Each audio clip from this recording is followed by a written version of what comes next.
It's everything Queensland footy. Good bold football from the Brisbane Lions. That's a big one for the Suns. This is Redacted. Northern Exposure. Well, Jack, as you can probably tell by us sitting here in the beautiful boardroom of the QA Hotel here in James Street, we're not a gather round, but that's fine. That's fine. We don't want to be in South Australia anyway. And let's face it, gather round doesn't really want Queenslanders there at all. Hey, first time. Not Broadway. First time this podcast has been able to break common ground with Jack Higgins. So.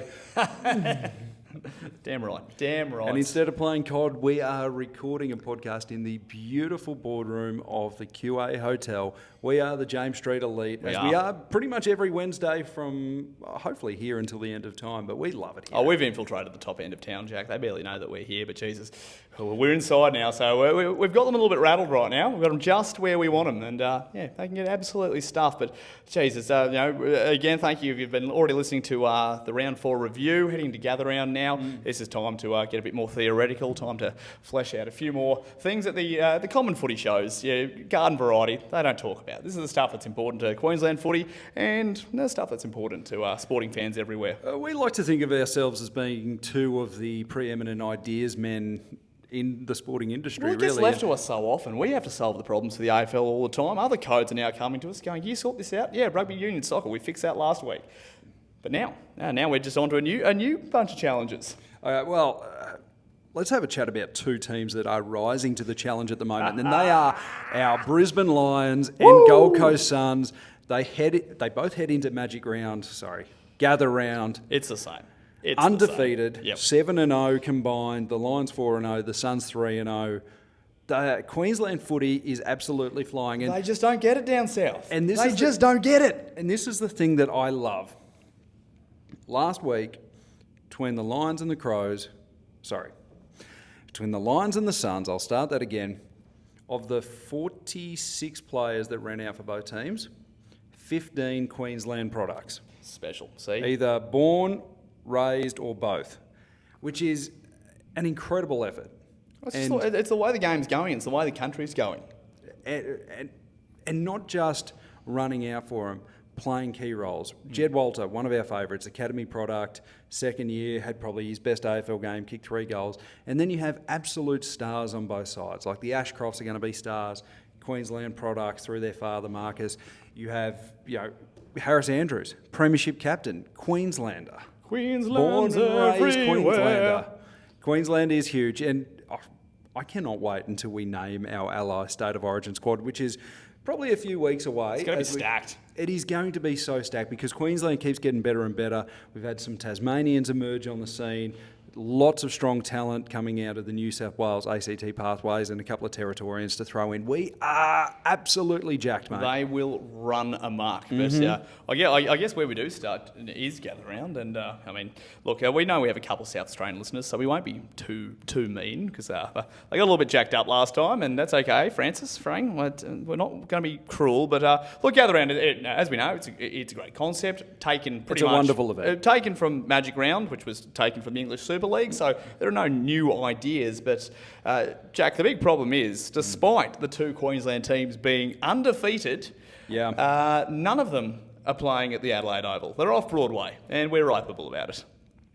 Yeah, this was mentioned by Lachie Neale in the rooms post-match after the win over Richmond. South Australian himself, that 3 years in a row at Gather Round, the Lions have been unable to get onto the Adelaide Oval.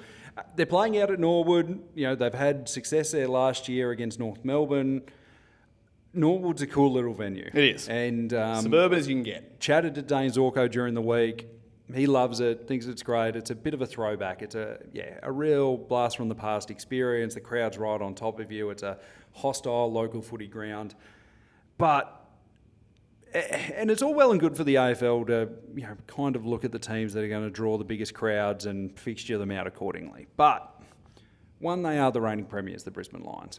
2, on Adelaide Oval across the weekend, you have Carlton West Coast, stinker of a game, bottom of the table team versus an 0-4 team. And then you have Melbourne versus Essendon, who, let's face it, are both not good teams.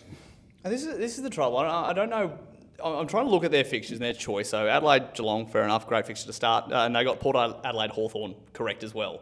But in the middle there, and clearly they haven't gone off form last year. I mean, you'd have to be looking at crowds. You'd have to be looking at, I guess, ticket numbers. You'd have to be looking at travelling fans. And maybe, maybe they're doing... I was trying to look at flights earlier. I was just going, maybe Brisbane, maybe you're less likely to get Brisbane and Gold Coast fans travelling for this, which is understandable. Although I know quite a few Perth Lions further fans. Away, I know quite a few Lions fans that have gone down for this. Okay, well, there we go. But that's the thing. I think it almost feels like an assumption is just being made that Queensland footy fans aren't going to travel for this. And as they're playing the Doggies, but the thing is, the Lions have quite a sizable fan base in Victoria as well. You know, the old Fitzroy faithful, which swells whenever they have sustained success, which it has. You know, Lions are shooting for over 70,000 members this year. So I think it's kind of, naive thinking to put the Lions in that small club category because they have a big following. They've never been more successful. They're coming off a premiership. Get them on the Adelaide Oval. Let them go. It's funny, just watching the footy programs the last couple of nights, what it really does feel like, though, is it just feels like gather round. It's a celebration of South Australia, but it's all about how they're better than Victoria, and it's all about the Victorian inferiority complex coming into town. Yeah. And honestly, it just feels like everything is just being, it's old state of origin just rehashed.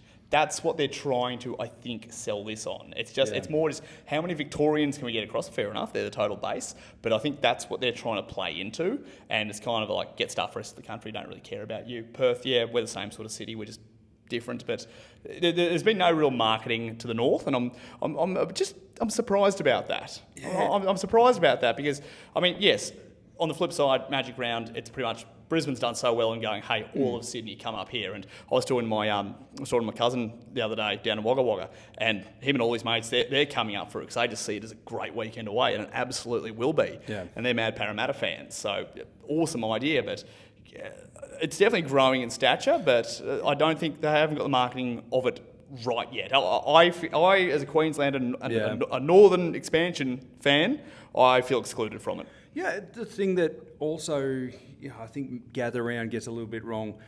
The great thing about Magic Round is that there's 3 days of competition, and so you buy a ticket for day 2, you're getting 3 matches. Yep. Gather Round, all the matches are individually ticketed, and there's 5 matches at the Adelaide Oval, and then a few at Norwood, and then there's one at the Barossa. Yep. So it's spread out more, and it starts on a Thursday night. So it's Thursday, Friday, and yes, there are probably a lot more activations around Adelaide and teams getting out in the community and kind of more involving the whole city. But as far as like a fan value, that Magic Round, you buy a day ticket, you're going to get either 2 games on the Friday night or 3 games on the Saturday, Sunday. That's a lot of footy to watch. It's good value. The stadium's completely packed. Where I think, some of the Adelaide Oval games, and especially like Carlton West Coast, I wouldn't be surprised if Adelaide Oval's half full for that. Yeah, so and it just feels like it takes a little bit of the shine off the day. Where, Magic Round, because you have 3 games back to back and you buy a single ticket and you get 3 games, you're seeing 50,000 people in Suncorp for sometimes what a stinker games. Absolutely. Parramatta versus the Warriors. And that more sort of festive crowd gives more to that game. But you've also got that entire, let's say just the Caxton Street precinct and all around there, that's also chockers as well, because you've got people who want to be around it. I'm looking at the fixture and how Gather Round's going to be run. So here's how it's broken down. Adelaide Oval, Thursday night. Yeah. Adelaide Oval, Friday night. Then on Saturday, 12:30 game, Barossa. 1:20 game, Adelaide Oval. 4:15pm game, Norwood Oval. Adelaide Oval at 7:30 again. So they can get people out of Adelaide Oval and then bring in a new crowd. Yeah, and I don't rate that. No, I don't think that works. But maybe they're thinking we can maximise dollars here by kicking everyone out and have. But no, surely you'd be able to buy a double up ticket there. And then again, you don't get what I'm saying is you don't get that precinct sort of vibe. You're just hoping that everyone has covered the whole area. Because again, Sunday it's rinse and repeat. 1 game at Barossa, 1 game at Norwood, and 1 game at Adelaide Oval. And I don't know. I feel like that dilutes the product. Now, yes, I do like to see. So we can compare and contrast the two. Yeah, that's great. But maybe it brings in more if you build like an Adelaide triangle there, maybe that brings in more hospitality venues, whatnot. I'm interested by that strategy versus a single location. Yeah. But anyway, that's Gather Round, and well, let's Gather Round. And in saying that, I haven't been to Gather Round. Hopefully, one day we'll get there, either mate. next year or the year after, because I would like to go and check it out and compare the experience. Because Magic Round, the NRL, they knock it out of the park every year, yep. and they've had more practice at it. But it is a wonderful event, and for any southern listeners that are listening to it, even if you're kind of have a passing interest in NRL, get up here for Magic Round, because it is one of the great vibes. It's when the whole rugby league family comes together, most blokes are coming up here to have a 3-day bender, but it's just such a joyful atmosphere, and it's like, very different to going to a standalone NRL match. It's like schoolies for blokes in their 30s and 40s who are not going to get up to too much trouble, but it's a great weekend away for a common interest. Like I was having I think it was last year, I was having breakfast down at Rosalie or something, and I saw 3 blokes walking together, all 3 of them in their different old school jerseys. And even though I'm sure they were hungover as fuck, they looked so happy because it's just footy Christmas for them. And the crowd engagement, and it's funny when you see that with big group of blokes and they all support different teams, but if one of their teams is playing, all of the blokes get around that team and start cheering for it. And one of the ones that I loved is a couple of years ago, Valence Tafare, who got the nickname Velmeninga because he's this massive, stocky unit, played in the centres for the Dolphins. He made his debut in Magic Round. He was marking the lines for out at Redcliffe. And probably doesn't have your traditional rugby league body by modern standards, maybe carrying a few extra pounds, house a little bit too big for the stumps. Right. But he was instantly a cult hero, and he scored 2 on his debut, and every time he touched the ball, like the first time he touched the ball, there were a few cheers, and then by the end of the game, when he got a carry, that whole stadium was going cocoa bananas, and it was just such a beautiful moment together. And when he scored late in the game, he scored his second try, the roof almost lifted off the joint, and it was just such a beautiful moment. Yeah, because people are barracking for a footy story there, not just their team. And to the AFL's credit, they're incredibly tribal, and you probably wouldn't see the same thing happen in AFL. But everyone there, you have the extra crowd to barrack for that. So rather than seeing that moment happen out at Redcliffe and maximum 9,000 people see it, you got that many people go, yeah, you know what? How good. We're all here for the same reason, and I love it. All right. I think we've covered enough. Yeah, that's enough. But very quickly, you're wearing the Suns pink kit again, which will be looking elite on the undefeated Suns. I think there's about 7 teams that are wearing unique kits for Gather Round, Magic Round. First up, the Suns in the pink. Can't wait to see that. The Suns pink looks... It's just such an out there design by AFL standards. It's a game changer. I love it. I can't get my hands on anything at the moment. I'm bummed out about that. I was like, do I get the grey T-shirt? But it's just, I'm like, it hasn't got enough pink on it. I want to be recognised for looking after Pink Suns, but you beat me to the punch there. You got the Eagles. They're rolling out a bit of the electric eagle. They're calling it. It's like a bit of a throwback to their old school original eagle. It's like a modern / retro fusion jump up. It's literally perfect for this weekend. Yeah. I've absolutely nailed that. The D's have gone the old school demon with the flamehead. The flamehead demon with the big M cloak with the old school AFL logo as I well. love it. I love when they bring back the 90s AFL logo, because I get why we moved away from that logo. Oh, you wouldn't know what code it is. But it's such a great logo. Oh, it is, yeah. And you know what? Maybe by brand, design standards, it's maybe not the best logo, but it just has so much nostalgia attached to it. So I love it, and I love when teams bring it back, and I love the AFL giving permission for teams to wear it. Yeah, 100%. Yeah, right. They could have been shit about that. Yeah. I found it really cool last year when Carlton did it, and Hyundai got on board, and Hyundai used their old school logo as well to match the era. I thought that was just, again, and well done to a brand for going, yeah, let's absolutely get on board. Like, we were part of you then, we're part of you now. Let's do this. Yeah, and this is why, obviously Geelong have their forward sponsorship, but even ones from back in the day, Essendon, TAC, come and just get on board for one round. I'm sure that they could sell a one round sponsorship to the TAC, retro jersey, And there's enough time I'm passed guessing- since those drink I'm driving guessing infractions. I'm guessing if you're you're a sponsor, like Essendon's got a Dutton Motors. I don't know what that is. I'm guessing if you're that, you're probably not prepared to give it up though, especially for a game where there's going to be a little bit more focus. Yeah. I've never been part of a business that's deliberately want to get their sponsorship message out there, but that'll be a really tough one to negotiate, I reckon. But I would think more highly of Dutton Motors, for example. They went, yeah, absolutely. We love this team so much that we want to get on board with this. Yeah. Use that logo. And we support Speed Kills. There we go. Jeez, how many issues do we have to fix in a podcast? Anyway, I'll keep moving on the Hey, but also Dutton Motors, obviously they're a motoring company, they're selling cars. What better way to get a community message out there than, hey, we're just giving up the front of the jersey for Speed Kills, TAC. There we go. Hey. Well, I say Dutton Motors, but he didn't in the debate last night. Anyway, no, we'll stay off that. That's want to get that one out. That's for later on. That's a second hour type operation. Crow's getting a bit of a stealth Navy kit. I like that. I love the electric Crow. It is a sensational look. I want to show you something really cool though. So Sydney have gone an all-white kit, which good friend Langy just popped his head in from the QA Hotel. He's on board. He wants to get around it. But the Sydney Swans, and I've seen NRL clubs do this, and I'm so glad. And this is Sydney being able to be different because they're in Sydney. So they've dropped the white kit, but they've also they've led with females wearing it, so they can actually show off how you can wear like an AFL Guernsey, which has traditionally been quite tough to wear as streetwear. Yeah. But this is just such a clever piece of advertising and a clever piece of marketing. Sydney, because they're in the eastern suburbs of Sydney, they can be a lot more cosmopolitan. Yeah. I reckon this is just such a good move from them from a branding perspective. This is like what the Suns have done, but to a more female-skewed audience, and I think this is just brilliant.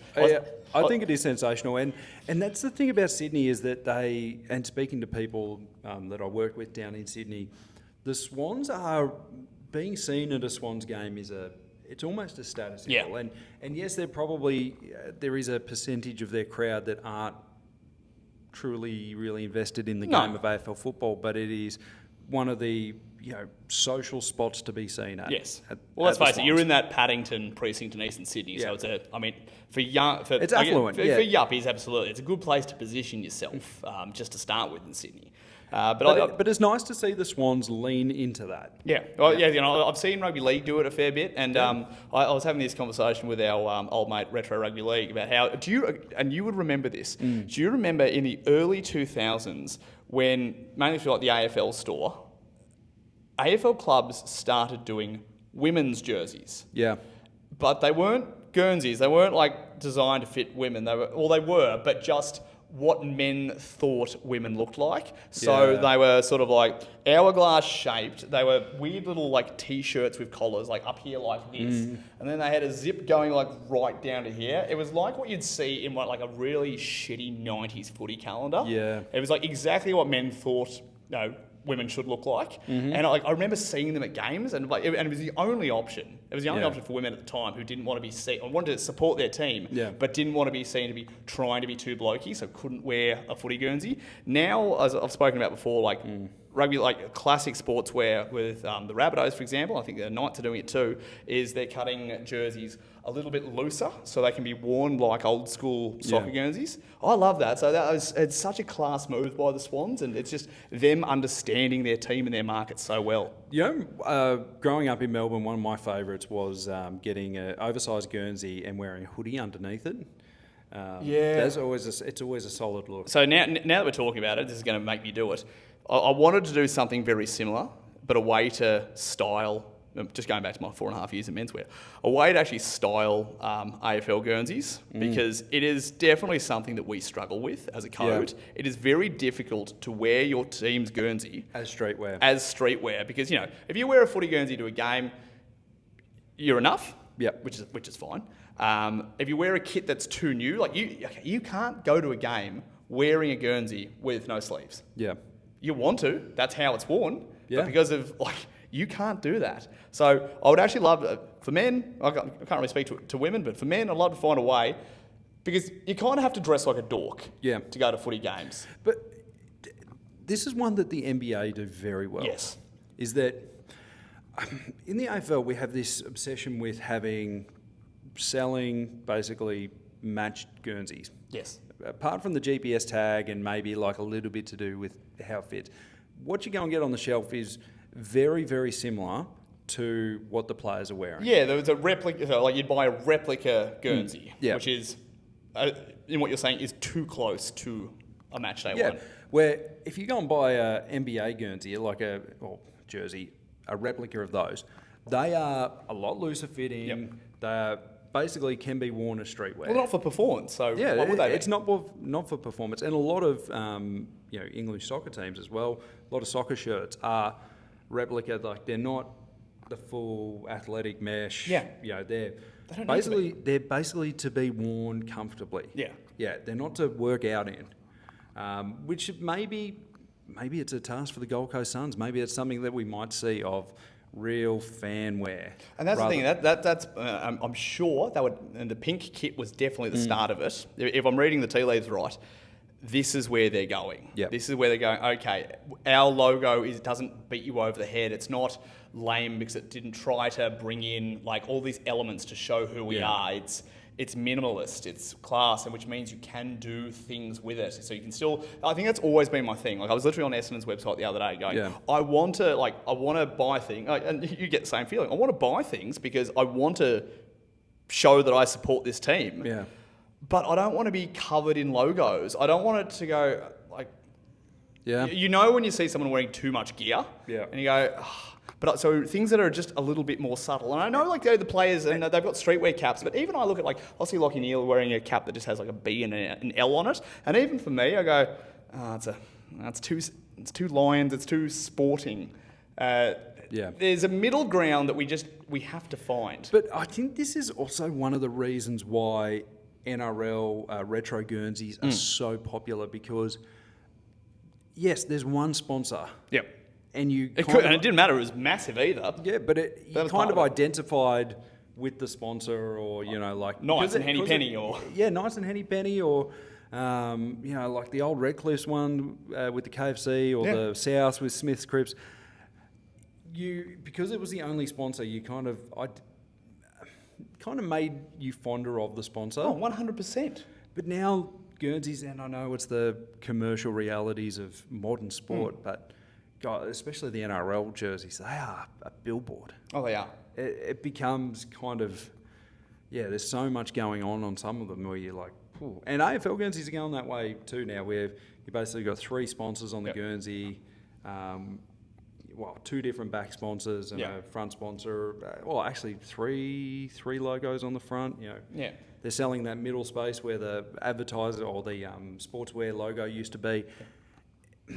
Yeah, they are, and that's the beauty of the retros, that one sponsor max and it's clean. Very minimalist, very clean. That's the current generation that are in dictate fashion, and Gen Z are minimalist. So I love what the Suns are doing. They've nailed it. And to wrap that up, the Saints have gone back to a bit of QA logo's gone.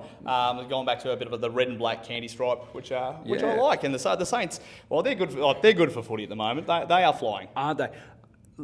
Also with the Saints, I love their retro tracksuit range. Oh, so that's cool. They brought out like the real 90s style Puma tracksuit. Milk, Yeah, King, Puma Milk. Yeah, it's they go really hard. So Saints are flying at the moment, and for a team that pretty much everyone wrote off after round 1, where they were belted by the Crows, they have just come back from the dead. They've had 3 wins. Really tight one against Geelong in a great game at Marvel Stadium. They belted Richmond. And then, got the job done on the weekend. They were incredible against Port Adelaide over at the Adelaide Oval. And every time we thought Port were going to mount a comeback, St Kilda just found a way to keep their noses in front. And fair play to him. I love Ross Lyon so much. His press conferences are now must watch. They are box office entertainment. And there was one where he was doing an interview with Eddie Maguire last night where he basically... So Jack Higgins, at the end of the Port Adelaide match... There's not a lot going on in Jack Higgins' brain department. No. There never has been, and that's one of the reasons why we love him. There's a bit of Cole Palmer about him in that way. There's just not much going on, which makes him a better footballer. And Aaron Phillips has shoved the microphone in his face and St Kilda. They were playing at Adelaide Oval. And she's a South Australian. So. She's a South Australian as well. And they've decided to, instead of flying back to Melbourne and then flying back to South Australia for gather round, they're just going to stay in Adelaide. Which I like. Which I think is, for a team that's on the way up, Yep. if you got a winning feeling about yourselves, keep the group together. So Aaron Phillips asked Jack Higgins what he's going to do with his week off in Adelaide. And he responds, I don't really like Adelaide, probably just stay in my hotel room and play COD. Great.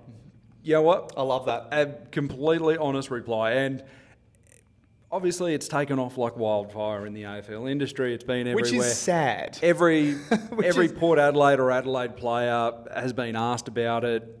And yeah, it is kind of sad, but That is marketing 101. You've just built, like, all of a sudden the Saints clash, which, again, I went through the game just then. I don't even know who the Saints are playing this weekend because I still don't really care. But it's almost become a must-watch. Now it's a must-watch Well, you're because interested I want to in see what happens. He's just sold that many tickets. And, let him do it. Like, okay, this is the stuff that, like, Jack Ginnivan and Nick Watson understand really well. Yeah. They know how to light little fires. Let 'em come. They know that be prepared for 20% of people to hate you, so 80% love you. And they got GWS at Norwood Oval on the Sunday, which is going to be that was not going to be a very well-watched game. No. All of a sudden, I want to see what happens. It's 100% box office now. So we get to last night. Ross Lyon's on Channel 9 doing the interview with Eddie Maguire. And Eddie asked him, would you like to give Jack Higgins a clip behind the ear for his comments about Adelaide? And Ross just stares straight down the barrel of the camera and goes, I encourage our players to be their authentic selves, and if that's what Jack Higgins thinks, then we support him. And I'm like, I absolutely love that from Ross because he just gives zero stuffs and puts it back on the media. Yeah. No one can call out a dumb question in a press conference or anywhere like Ross Lyon because he's prepared to be disliked. Yep. But he's so likeable in that way. But the way that it comes across, and we saw him last week. You're quite intelligent, aren't you? Yeah, it's quite marvellous, Shane. And 2.5 hours of a grand final to watch, and that's the best you come up with. Yeah, he's brilliant. He's absolutely brilliant. And last week he was asked on, I think it was another one of the Channel 9 shows. Actually, no, he was on the Agenda Setters on Channel 7, and he was asked, obviously his team are flying and Carlton not doing so well. A couple of years ago he interviewed for the Carlton job, and Carlton basically shifted the goalposts on him and asked him to come back and interview for the job again after he'd already They ended up going with done Brett Ratton, didn't they? No, this was when they went with Michael Voss. Oh, right, okay, yep. And Rissol Brett Ratton. And Ross ended up going back to St Kilda. And anyway, he was reasonably diplomatic and said, the process changed a little bit and finished off with, well, I've made my bed and have to lie in it. They've made theirs and they have to lie in it. Bang. Like, bang, Ross. Just knows when to hit them when they're down. It's brilliant. It's beautiful. Yeah. So, yeah, and then, good for footy. Good footy It's energy. one of those things that I'm liking where we are finally going as a code. We are, and you can see it, and the old guard's crumbling just a little bit. Yeah. Because I'm still seeing some, but almost like overcorrecting. I'm still seeing some shocking takes, like, again, a name we don't name, but going, Rory Lobb better play well with his new haircut. Like, piss off. Like, that does not matter. They weren't saying that about Dennis Rodman in the 80s. Like, it's ridiculous how conservative we can be. But I was actually going to get on my soapbox this week about and to pitch this as good for footy. But I was actually so glad that members of the media have already stood up for this. Yeah. Mac Andrew on Saturday. Yeah. Now, some people could look at Mac Andrew and, we go, yeah, well, Riley Thilthorpe kicked 5 goals on him.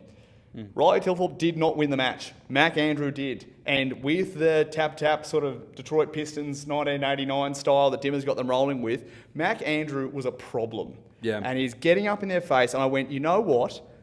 This boy is worth a lot of money and he's playing good footy and his team are winning. And finally, the Gold Coast Suns have a bit of see you next Tuesday in them. Yeah. They stand for something. Yeah. They are tough. They are now built in Dimmer's image. I was wondering when this would finally come through, and it kind of has now snuck up on me because they've got some lovely people, and they've always had to be very. I think that's the trouble. They've always had to be very warm and open to bring fans in and to make people like them. They've always had the feel of, from the logo to the front office to even just the way the playing group was constructed, they've always had the feel of just a startup brand, a generic startup brand. Yes. And now I always said all they tried to do was be like every other football club. And now they have an identity. Yeah.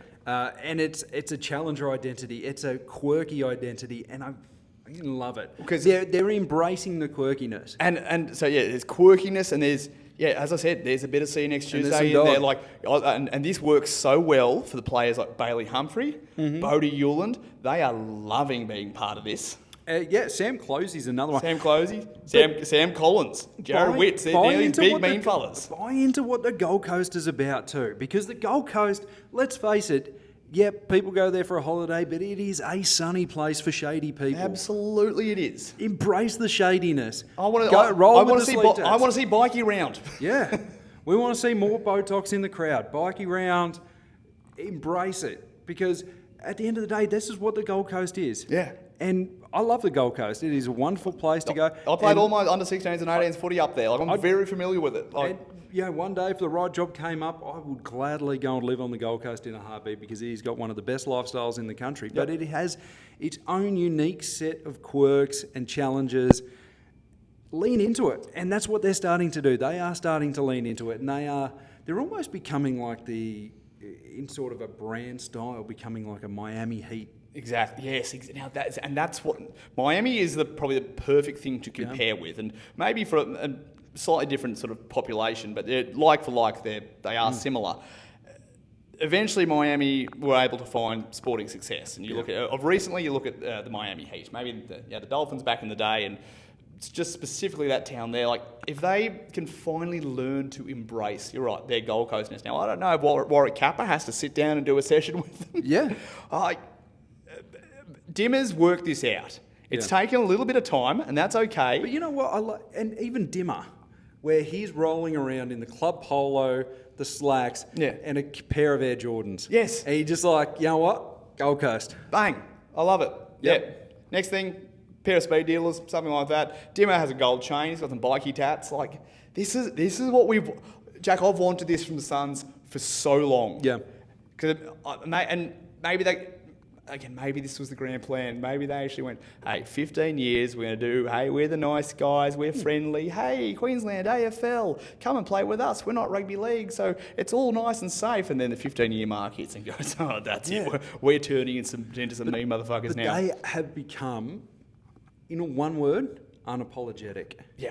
And the Gold Coast is unapologetic. Mm-hmm. It's brash. It's in your face sometimes. It does not care what you think. Yeah, and when you go to the Gold Coast, the Gold Coast is almost like its own little fishbowl. Of course it is. The people there are only concerned with what is happening on the Gold Coast, and they don't give a shit about Brisbane. They don't give a shit about Brisbane. They don't give a shit about the outside world. Yeah. Yeah, and that's maybe why they're not as Queensland either. No, maybe just because they're sort of they're close to the border. They're a touristy place. They don't have the Queensland country influence that Brisbane does. And their population is basically people that have moved there About 50-50, either from Brisbane or from all around the country. There are West Australians, South Australians. It's a real melting pot of state cultures, and where almost state sort of culture goes out the window on the Gold Coast. And the loudest, brashest qualities rise to the top. Yeah. And maybe that's just the way their list is set up too. Like, Jack, this could be some of the greatest strategic planning. Yeah. That maybe, we're cottoning onto this now. Yeah. Maybe a few others might be onto this, but this has all been happening just in the background for a little while. And I think it's led by Bob East, because Bob East fucks. Bob East 100% fucks. That man is like probably one of the smoothest looking operators I've seen over the age of 60. Bob, I hope you're over 60 because man looks like he's made out of Sharon leather. It's incredible. Yeah, he looks like just something you'd find in an Italian menswear store, like a bomber jacket. Yeah, real Berlusconi operator. Mm-hmm. We love Bob East. Yeah, we do. All right, that's enough time on the Suns. We've touched on some Lions for a little bit. Another team that will not be playing on the Adelaide Oval. Levi Ashcroft, how bloody good. Rising star nomination for Levi in just his fourth game of AFL football. Kid's a jet. And him and his brother, I swear that they are finding each other with the footy ad nauseum. Like they're almost waxing at this point in there. It's so nice to have our own Dacoses. Yeah. Because I'm very Dacos fatigued, even to the point where I was watching Dacos Senior up on screens the other night. Like he's always been that way. Yeah. He knows he's got the crowd at his disposal, but now just a bit of aura points on Friday on Thursday night football. But to have our own Ashcrofts, and I'm very glad we haven't seen Marcus become a real stage dad. Mm-hmm. And also because we've got the Ashcroft daughter coming through as well, just quietly, who's probably going to be better than all of them. But yeah, you see their simpatico on the field, and you just know that they would have like shared a bedroom when they were kids, and they were just like, while they're meticulously doing push-ups and just measuring their resting heart rates, they would probably look over one number and go, 5 years' time, we are going to kill it. Now, the great Pat Welsh, who doyen of sports reporting in Queensland, now semi-retired, he was actually...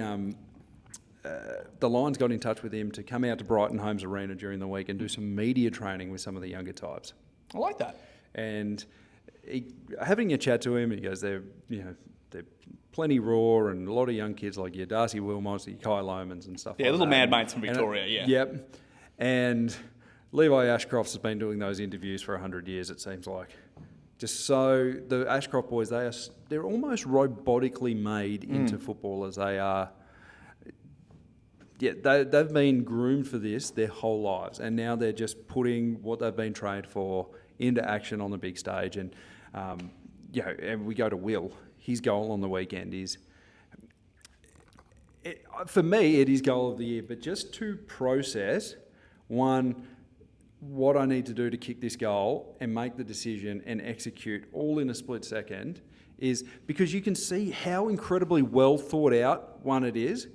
His plan of how he's going to kick this football to basically get it under the Richmond defender that's trying to come onto the goal line, how close he needs to get it to the right-hand goal post so it sneaks in and the Richmond defender can't get a hand on it, and to go and execute it, kick it with the right velocity with a second to weigh it up, is just unbelievable. You could see the calculations, how the percentage of this, you can see the little radar jet screen happening in his head versus the last Brisbane Lion to kick a goal from that pocket, which is Eric Hipwood, where I know none of that was happening in his head, but it still went through. Yeah, Eric Hipwood's just, fuck it, I'm going to chuck it up and see what happens. Yeah, exactly right. Yeah. And but Will Ashcroft, Will Ashcroft, when he won the goal of the year a couple of years ago against Freo with that sort of, the mid-air kick, that's a fuck it up and, just chuck it up and see what happens. Yeah. Where this was just calculated, cold, executed, and brilliant. So I don't know if you remember the viral videos of Jeremy Lin during the Linsanity period, where he's just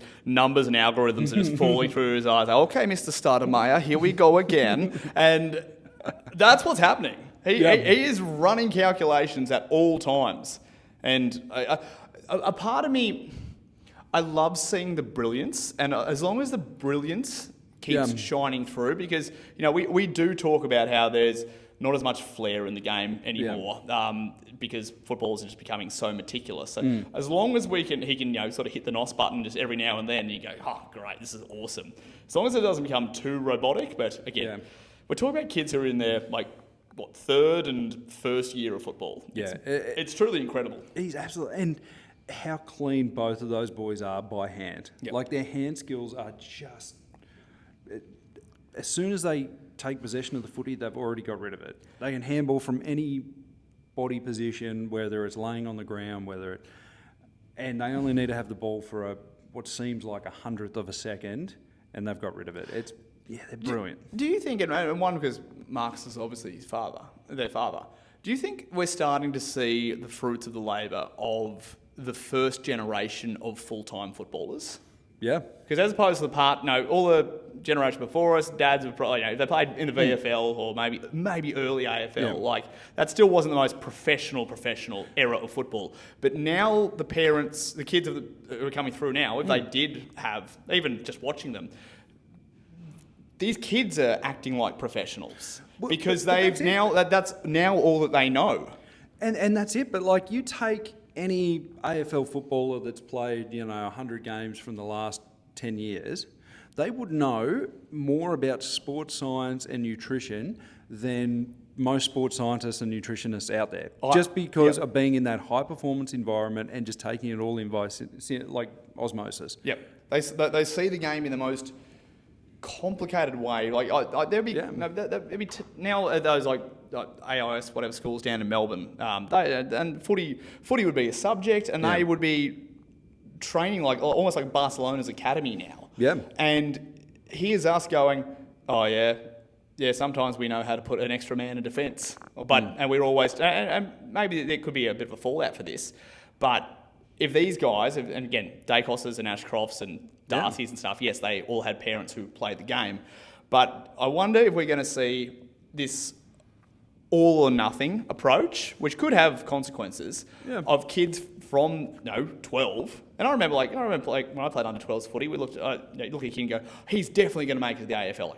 He's not, but you're going to see someone that good from that age, and high school will just be a secondary thing because they're going to have to, your very best international footballers, they're going to have to go all in from being a child to make it. For those ones that want, the Australian kids who want to get scouted over in England, they're going to have to throw all in. I had a mate who moved to a school in Sydney so he could play at least Sydney level high school football. I think we're going to see that so much earlier now. Just if this is the mould, if kids are going, he's 5 years older than me and he's already a Norm Smith medalist, and I think that's what you have to do.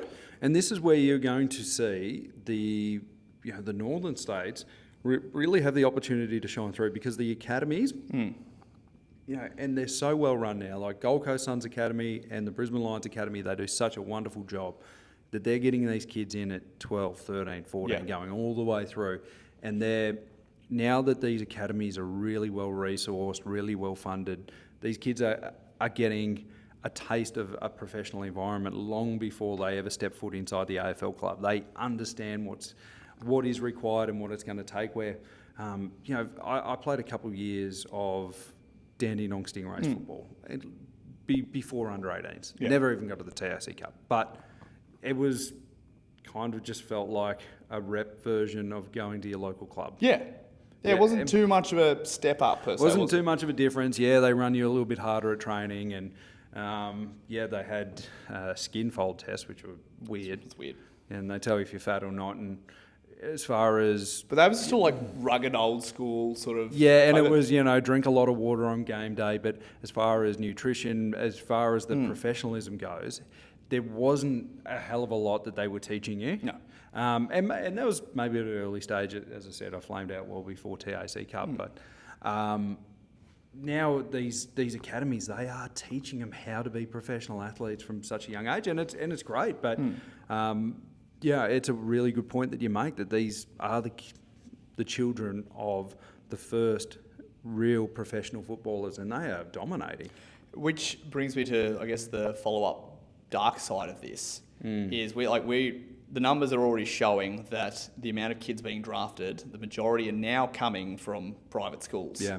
So I'm worried we're going to see just a socio-economic problem here, that it's going to become a little bit, not elitist, but being well off will have a greater say.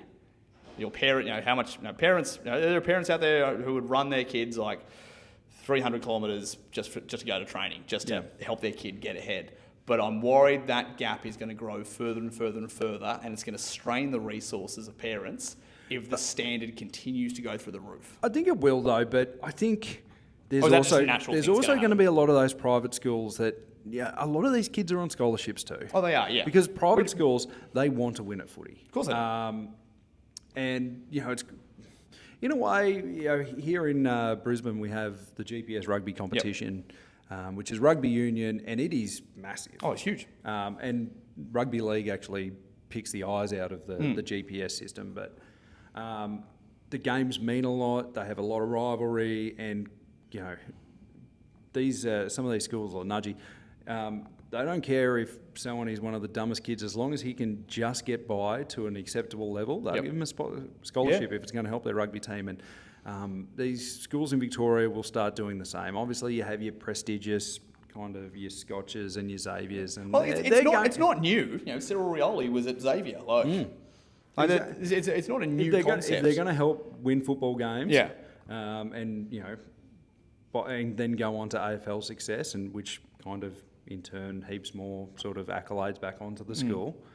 they're going to do it. Yeah. So there is that opportunity, but these kids are going to have to start showing aptitude earlier. And yeah, it does make it sad. But also, I look at this and go, we also have state leagues where so many more players are coming out of the state leagues at a slightly more mature age, 21, 22, 23, and having an impact on footy. I am liking that, yeah. Almost like in a more US college model. Yeah. Because like not much. Yes, some are ready made. Yeah. Some 18-year-olds are ready made, but a lot of them aren't. And I mean, But they weren't back in the day. But now, because state leagues are getting so much better. Like I know I'm going down to call the Quaffle on the weekend.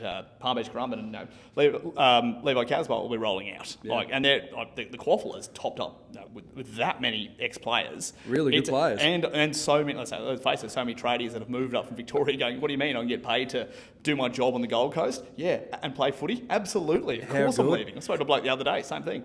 And you're going to see what I think is going to happen with the AFL draft, where it's going to be the best. I reckon we'll get to a point in the next 10 years where it's the best 30 kids get drafted. And then the rest they're going to take out of the state leagues. Okay, Because- interesting. You're right because taking a pot shot on a player that is 18 years old with a late round draft pick, it's a lottery. Where you know that with that late round draft pick, you're just going to go and get a bloke from the state leagues who's played 2 or 3 years of great state league footy, ready-made. You know what he can provide. That's a really good point because I guess, statistically speaking for our game, how likely is it that, of these 70 players that get drafted, whatever, are actually going to be of AFL ready standard? And I think it's just arbitrary that there's that many picks. So we have that many. Yeah. But you could re-tier the draft system or players that nominate for the draft. You're right, they don't have to necessarily straight away be these, fresh out of Coates Higher League or because there's been that many players in the past. Usually the ones that have played maybe like a year in the SANFL, the Waffle as well. That's how those South Australian, Western Australian players have come through and been so good straight away. Yeah, because they've been playing against mature bodies. And, there's obviously going to be your outliers and your top talent that's going to come straight from the under-18s competition and play AFL football straight away. But, for anyone below that sort of 30, 40 mark, like, recruiters can have an idea, but, until you see them, until you get an indication of them, until they stand up and play senior football, you just don't know. So you may as well send them to the talent leagues or for the state leagues for a few, and then I think that builds more into the state leagues as well, state league footy... So quickly define state league footy. So that's VFL, yep, which is kind of includes New South Wales and Queensland as well. SANFL, WAFL. Yeah. Waffle. Three big leagues below the AFL. The three big state leagues, and they, the VFL's a ripper quality now that you have reserves from the Lions, Suns, Swans, Giants. They sorted that out, Plus a lot of standalone clubs. It's a really good competition. Now,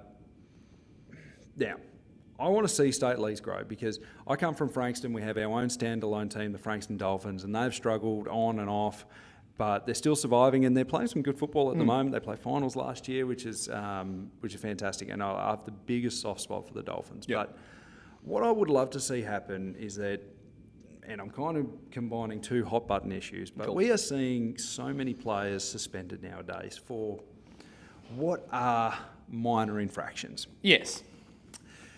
Incidental head contact, split second, not pulling out of a marking contest and taking someone high. We're seeing players suspended for accidents. Yes.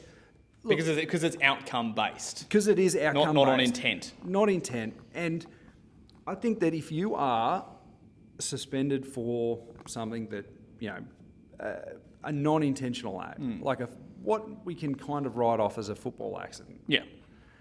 You should be able to go and play state league football for the duration of your AFL suspension. Okay, and that makes it, because the punishment is that you're not playing, your team doesn't have you, but... Yeah.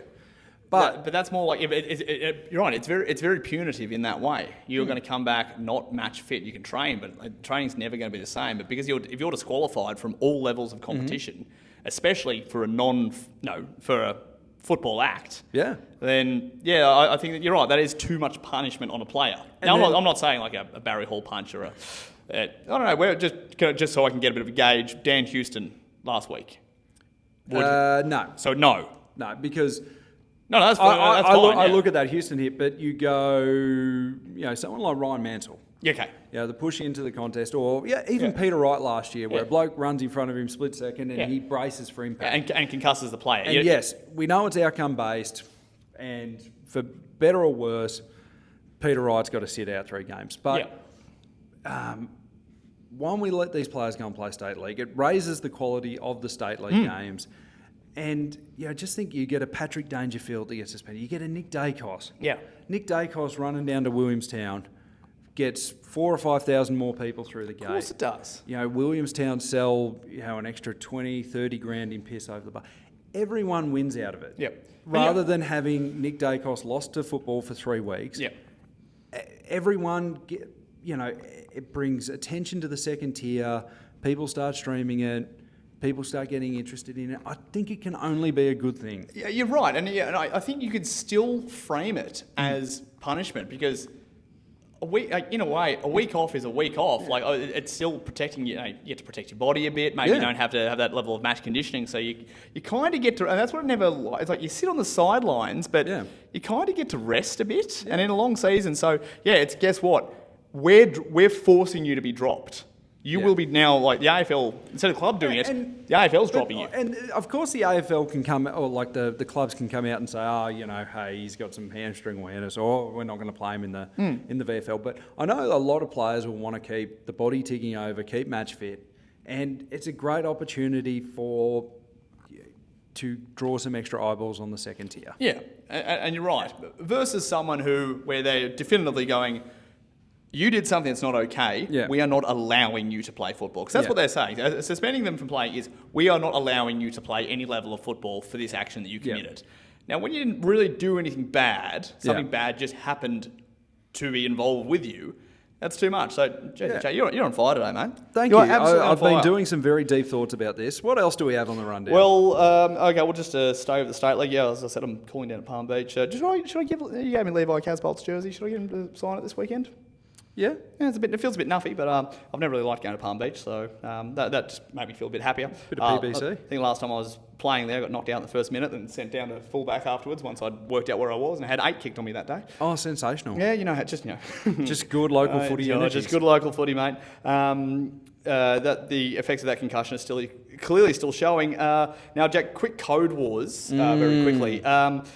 Bit on, we've done Gather Round Magic Round, that's all good. Now, a bit on because as we talk about St. Peter V'landys, he's a scrapper, he's a battler, and he's doing very, very good things. Now, I know where you're heading with this. Yeah. Now, first of all, I like the play because the whole idea of when the NRL go to Vegas, the AFL tried to launch opening round and try to be very clever with that. And sometimes when they go to Magic Round, they go, well, let's maybe the AFL should go. Let's play some games in Sydney.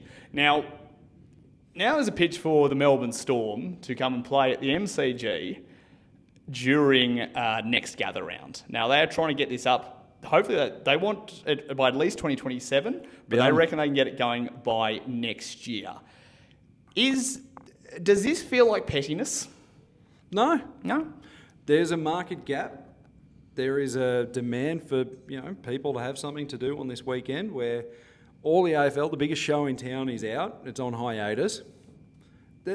I think this is simply good business from the Melbourne Storm. If they can get 50,000 to the G for an NRL game with clear air in town, everything focused towards them while the AFL is off in Adelaide, I simply think it is good business. It is filling a demand. Just like when the NRL goes to Vegas and we decide to... It's one of the things I do like about opening round is when they line it up with Vegas. Yeah, games should be played here because the NRL people don't have anything to watch and you're getting local eyeballs on you. So I don't have a problem with it. I don't see it as code war. I just think it's simply smart. And a lot of other teams are sort of jumping on it. I know Melbourne City, the A-League team, they're making a huge push to try and get some bums on seats for, I think it's a finals match in the A-League. Don't quote me, but they're going they go hard. Back to Marvel, right? But Well, I mean, just given the they don't draw the biggest crowds, but they're making a lot of noise this week because they know that they have, they're one of the few sporting events on in town. So, look, if there's a gap there that the AFL wants to leave, someone needs to fill it. Oh, fair enough. I was just quickly going through the history. The Storm have only played at the MCG twice. And one of those games, they beat 2000. St George Illawarra 70-10 in one of the biggest rugby league bloodbaths of the modern era. And the other one was 22 points against Cronulla. So crowds of 23,000, 15,000. But fun story behind that 2000 game where they beat St George 70-10. So the grand final the previous year, the Melbourne Storm produced like an epic comeback in the grand final. They beat St George with a penalty try. Yep. 120,000 or something. I think it was the first ever Stadium penalty. Australia, yeah. Was it the first ever penalty try given, or was it in a grand final? Don't quote me, but it was big. It was a massive moment. It was a massive moment. And Anthony Mundine, who we all know from boxing, but before he was a boxer, he was a very talented half for St George. And one thing that was a crossover between his rugby league and boxing careers was his ability to cut a fantastic promo. And in the lead up to this MCG game, he said that St George are going to belt Melbourne. We've got revenge on our minds. We've got a score to settle with them. And after saying all this, talking some absolute rubbish during the week, St George got belted 70-10. So not the first time Anthony Mundine has been abruptly shut up. So I was at the Jeff Horn Mundine fight that lasted all of 33 seconds, I think. Oh, that was embarrassing. Yeah. Still to this day, I think the biggest queue outside of honeybees I've ever seen.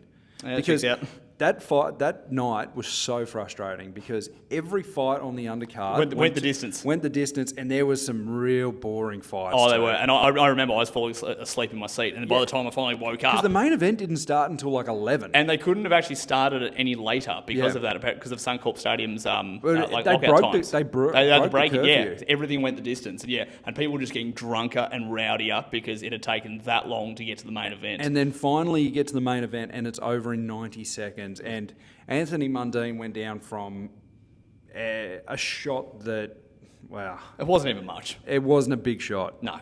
And we know enough about boxing to go, he was only paid to do those 90 seconds. Have to be. I won't cast too many aspersions on the validity of boxing, but anyway, that's kind of just where we cover. Anyway, we really went on a sidetrack. Jack, that's what the main body is all about. But look, so I just wanted to check how we feel about storming the MCG. I think it's good. I like it, but I just want to see if this fell into pettiness. But now how we're just talking to Langy from the QA about this earlier, just off air. But how are the NRL looking over in Perth at the moment? Well, if you believe the tabloids, the deal is off between the WA government and the NRL to bring an NRL franchise over to Perth, which will be known as the Western Bears.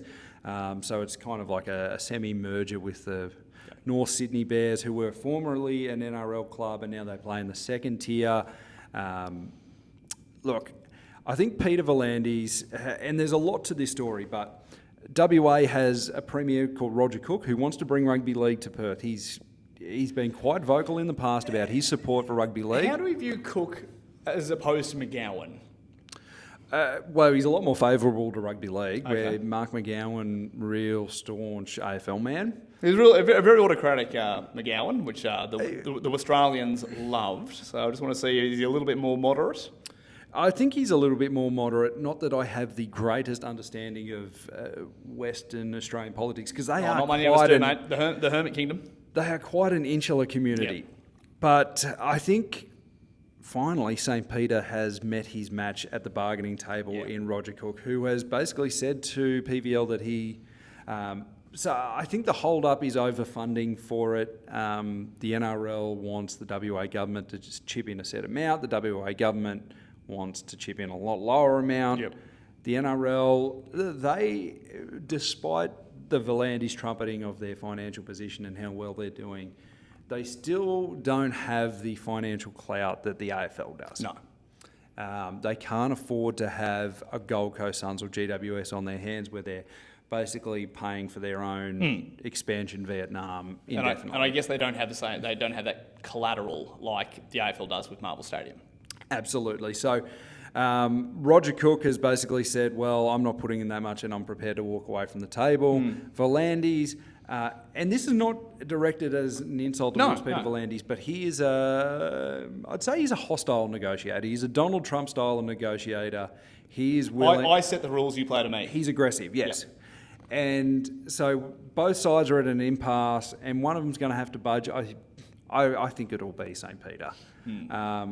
But he will also want an agreement from WA. It's like, okay, well, we're prepared to chip in more money, but we need a longer term commitment from you. So still in an impasse. I think it'll get done because just speaking to some insiders, they really love the possibility of a Perth team for what it can do for television markets.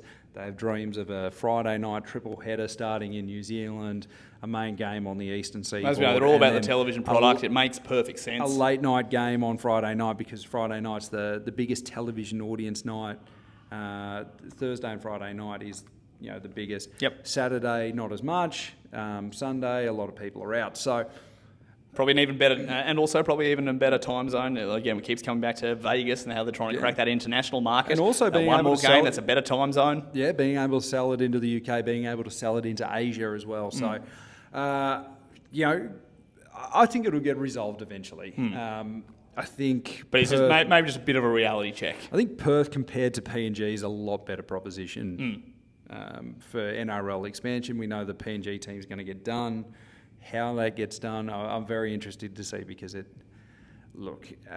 know the Australian government are putting in a lot of money for it, but I don't think... It seems it's going to be a hard task to pull off successfully. Yeah, I don't think... they're quite as worried about China in WA.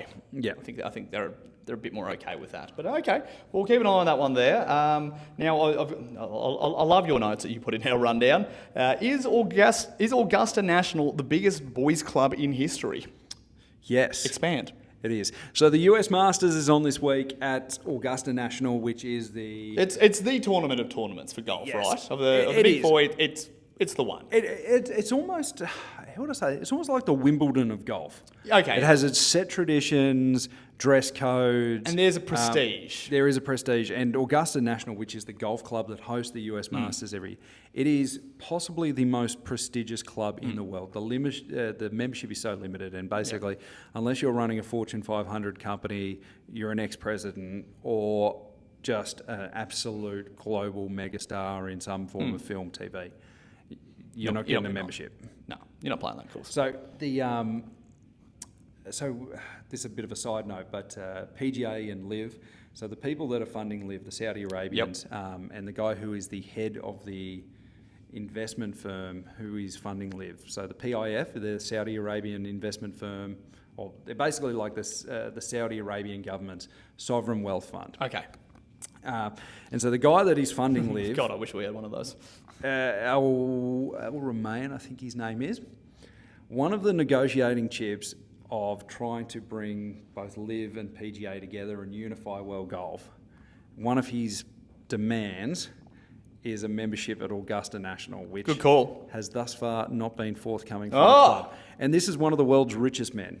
He controls the biggest public wealth fund worth trillions and trillions of dollars, and he cannot buy his way into a Augusta National Golf Club membership, which is... Are you saying that an institution in the deep south of the US is looking unkindly upon a non-Caucasian? Correct, yeah. Now that you put it like that. Now, non-Caucasians get a pass mark if they win the tournament. So... people like Tiger Woods, if you win the tournament, you're a member for life. Right. And I think there's only been like, adding up multiple winners, I think there's been like 40 odd winners of the Masters across I think it's in its 91st year. So our last winner was Adam Scott. Our only winner is Adam Scott in 2013. We have suffered numerous final round chokes. Greg Norman, the most infamous of those in 1996, where he came in with a 6-stroke lead overnight and literally shat the bed, and Nick Faldo ran him down to win. He also choked in 1986. Craig Parry, remember Craig Parry? I remember Craig Parry, yeah. Popeye used to be called for his massive forearms. Amazed how he swung a golf club with It was a a real gut like era of mediocre Australian golfers then. Yeah, he led a Masters overnight going into the final round and ended up finishing 13th. So there'd been some horror stories. Adam Scott actually finished as a runner-up in 2011 before he finally got over the hump and won. So, which leads me to the bloke that beat Adam Scott in 2011, a man called Angel Cabrera. Angel Cabrera, yes. Angel Cabrera, who is from... He's Argentinian, isn't he? He is from Argentina. Now, Angel is a former winner of the Masters, so he's now a member of the boys' club. And Angel has been a very naughty boy. Not very Angel-like. He's had to take a 2-year hiatus from the sport of golf to serve some time in the big house. Oh, no. He has gone to prison for domestic abuse, extortion, and just being an out-and-out low life. I mean, it's almost like all the personalities like the traits of a golfer have kind of come through. Yeah. Flying off the handle, yeah. And now, but he has been welcomed back to Augusta National and by the club with welcome arms. He's competing in the tournament because all the past champions, doesn't matter how old you are, get to go and compete in the tournament. They'd all wear their green jackets to that too, wouldn't they? So the green jackets actually stay at Augusta. They don't leave. So the winner, if you win the Masters, you get given your green jacket, you're allowed to take it around for a year, show your friends and family, and then you must deliver it back to the club and your jacket stays at the club. Oh, yeah, because a dry cleaner's pilfering that. There's no doubt about it. Oh, 100%. I'm pilfering it. Yeah. Good. And they have like a gold plaque in the back of the jacket with their names on it. It's it has a lot of traditions. The letting the former champions play in it. So this year you've got Bernhard Lager, I think is German. He's like 67 and he's teeing it up in the Masters. It's like letting Pat Cash go and play. Did Pat Cash win Wimbledon? Yes. Yeah, like Pat Cash playing at Wimbledon. The checkered headband, yeah. Yeah, it's. I find it bizarre, but it is. I like it. But I would, and this is why I put it in the notes. I think Augusta National is potentially the biggest and most successful boys' club on the planet. You'd have to think so. Yeah. They only, I think, let women in. Maybe the British House of Lords, but other than that, yes. Yeah, I think they only let women into the Augusta National in like the mid-2000s. Oh, Jesus. And I believe, I know she is a member, I think she was the first female member, the former US Secretary of State, Condoleezza Rice. That's a double win there. Yeah. So anyway, I've just gone full off on Masters here. I've been spending too much time around Pat Welsh. No, fair. Because it is his favourite. No, that's a Pat effect. That's all. It's his favourite time of the year. He loves his golf. What else did we have on the run? Very quickly, Queensland Sports Wrap. Broncos just dominating again. I mean, it wasn't going to be too hard against the Tigers the other night. Yeah. Tough for Brendan Piakura, but hip to the head is never good. He was out straight away. It's always dangerous when you see the Medicab come out. Yeah, and that's the thing. Like, the moment you saw him down, like Reece Walsh, to his credit, was straight by his side, pull the mouth guard out, roll him into the recovery position. But yeah, it didn't look good. And especially when 79 minutes in, broadcast, in my opinion, took a little bit too, kept replaying the hit and needed to get it. And it was a tough one because I'm watching there from the box, but it was right in the middle of the field too, so it was really just all eyes on. He'll be recovering for quite a while now. The one and it was a bad hit, and his teammates were quick to get around him. But the one where I knew he was all right, because usually when the Medicab's out there for quite a while and the player doesn't seem to be moving from a distance away, you're like, oh geez, this could be really bad. But when the players around him are showing concern, but they don't look too shocked. Yeah. It's those ones where you see the players stand around for a while. And going, oh, what's going on? Yeah, they're the really nasty ones. So you like to try and judge the reaction of the players around them. Where are we next? Queensland Reds. Very quickly, the women's through to the final. So great scenes down at Ballymore on the weekend. Yeah. They'll take on the Waratahs, who have dominated the Super Rugby competition for a very long time at North Sydney Oval. So all the best to the women's there. And, well, otherwise, very quickly, our friends at the Brisbane Bullets. The extensive search for a new coach after Big Maori sold Justin Schuller. Now, I've met Stu Lash before, and he knows his basketball well. And after an extensive search through a lot of candidates, decided, who's the best coach? Stu Lash. Me. And he was a member. And this is unpopular, but I like this call. I've spoken to this man. I've interviewed him. Wow. And he is honestly what they need. Okay, well, I have chatted to my own basketball insiders who find this to be a incredibly head-scratching move, because this is a man that has hardly any head coaching experience in professional basketball. Yes, he has been like a general manager or like a head of a football department, but hands-on coaching, day-to-day coaching, hardly any experience, which is a massive call for the Brisbane Bullets, because they're in win-now mode. They've been an unsuccessful franchise. It's been a long time since their last playoffs. Yeah, it's and 2019 I think there's been 3 coaches through the door. Andre Lamanis, since Andre Lamanis left, and he was the last coach to take them to playoffs. So it's a massive risk. It is a massive call from the Brisbane Bullets, and time will tell if Stu Lash is the man to take them forward. But it has been met with trepidation, fair degree of scepticism. Yes, well, look, I think they just got to a point where they have to try something. And if that's if what we're reading is that's their selection process, and they couldn't find a better person for it, it's interesting. But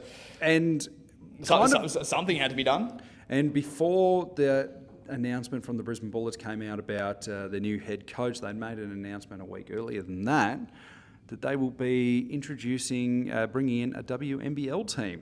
Great. Brisbane Bullets. So we're going to have a men's and women's Bullets team, and I believe they are the first NBL club to get a women's team. Fantastic. I think both the competitions are now realigned. So great news for the Brisbane Bullets. While they haven't had much on-court success, they are huge in driving the sport of basketball in southeast Queensland. So hopefully the women's team. It's a great community. I've got to know it pretty well over the last few years, and they're very off Broadway. They are, but they are a very proud group of people. They're very passionate about their organisation. I've seen people at grassroots level and what it means to them, and I think that's a very good call, and I wish them all the best. All right. Now, there is just one that I want to finish off on. Let's wrap on this one before we go. Now, I have a good friend of mine who is very big into video games. He's a member of the video game industry, and there was a thing that he saw on a video game industry notice board the other week, which he sent through to me, and it has raised my eyebrows. What's got you go, Jack? So the AFL.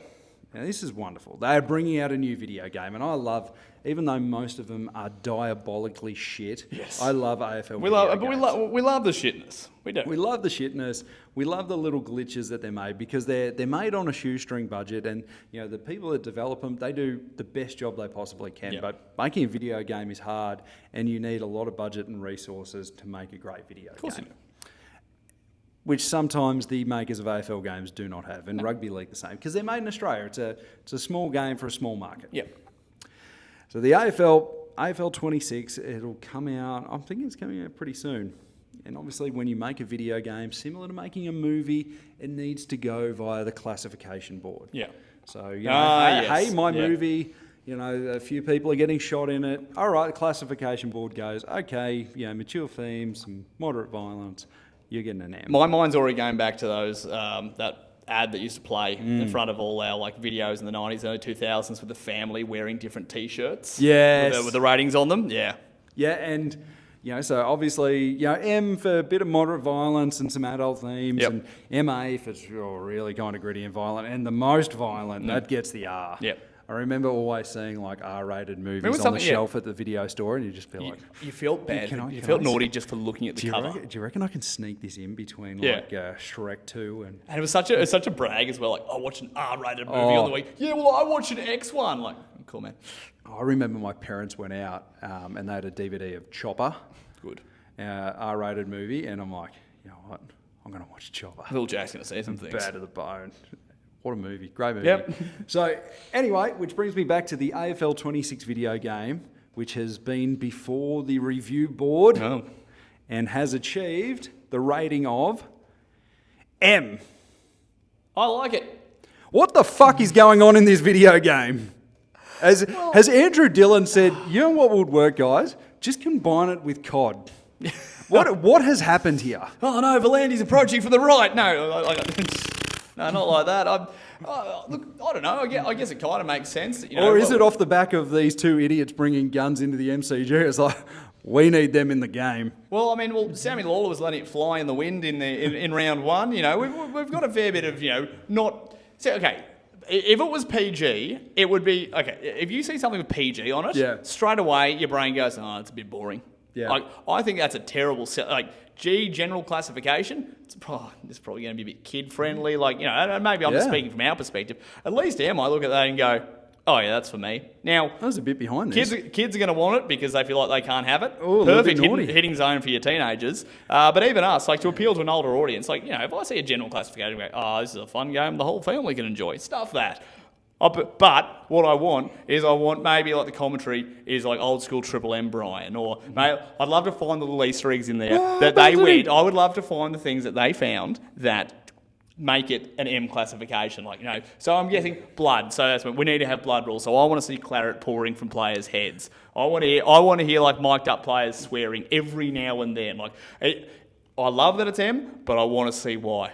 All right, well, I'm about to drop a rumour from the video game industry without knowing for sure until the game comes out. Hit me. But unfortunately, the reality behind that M classification is nowhere near as cool as that. It's not claret going out. It's not the blokes with Is it guns because at it the has like alcohol advertising in it?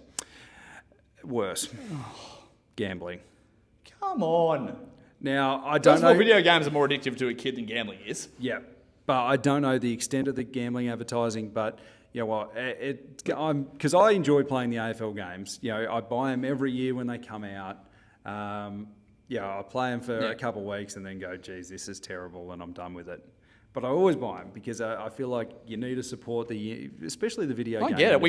If we want it, we big have to gamer. buy it. If we want to see it get better, we're going to have to start purchasing it. But I'm going to be incredibly disappointed if it's welcome to Geelong versus Richmond.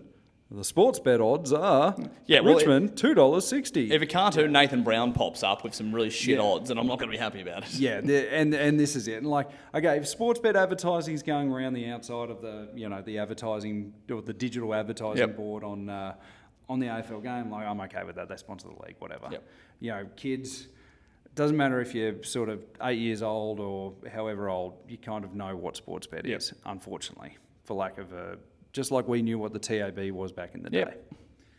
That's just the reality of modern Didn't Australia. affect you at all. If there is integrated gambling in this game, or I'm going to be very disappointed because video games are for kids. And let's face it. Yeah, look, cartoon violence and whatever, but I do feel like there is more that we should be doing to protect impressionable minds from gambling. I like it. Yeah, good. What a wholesome way to end the podcast, Thank Jack. you. Good on you. All right, well, that's it. We'll be back tomorrow night with the Gather Round preview live from Dutton Park Studios and the Nunda Dome. And until then, make sure we're only a couple of subscribers away, Jack, from being able to launch subscriptions here on Spotify. So if you haven't already hit the follow subscribe button, just below us right now, just hit it. That's all you got to do. Ask so little of you, and then after that, we won't ask anything anymore for maybe our a couple of first subscribers. So if you subscribe now, and we're going to cap the numbers on this, and we've got to get a number from our good friends at the QA. The first batch of subscribers are going to be invited to a special watch party that we're going to hold later in the year at the QA. You're going to be invited along. So because we want to. Yeah, we're going to put that on for you, absolutely free. Our first watch party, we want our OGs in the house. 100% we do. Shout out to you, Harry. You're the OGest of the OGs. Francis, you're listening all the time. To Nick's mum. Yep, Amanda, well done. My new barber, who is really in for soccer chats. I've got something there for you. But yeah, keep coming thick and fast. And we can finally give back to you guys, which we're really excited about. See you soon.